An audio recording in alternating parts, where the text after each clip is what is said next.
preparing for next spring's garden. So you might be thinking, why are we doing that in the fall? But I'm going to share you some tips I've learned along the way. First, how to save your soil. So one of the things that, particularly if you've bought a potting mix for some of your plants and you don't want to keep going, having to buy it again. And sometimes in our case, if you want to start something early and the stores don't have them till, March, then you're kind of behind the eight ball, right? To get your soil.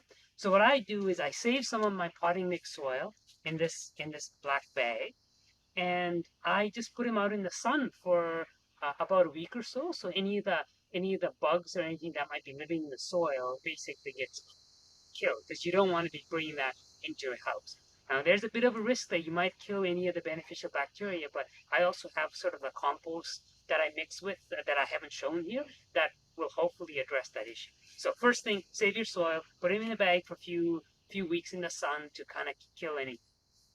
Second, containers. Now, I used to get one of those um, peat moss type pellets, but the problem I found with them was that the plants quickly outgrew them, and you had to repot them into different containers, which also outgrew them.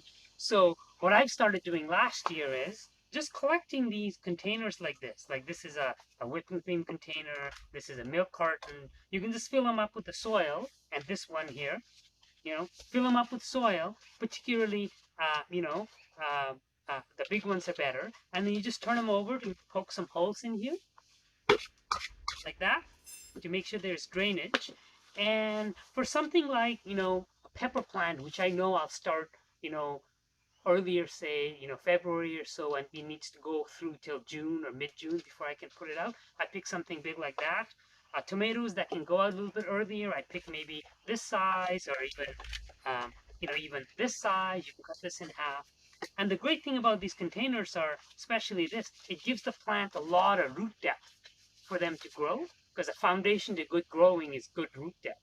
And often at the stores, you'll find those plants in little containers. They're all root bound. So I've got these out, and you can just put them straight into the ground. Just cut away the cardboard before you put them place into the ground, and then you should be good to go.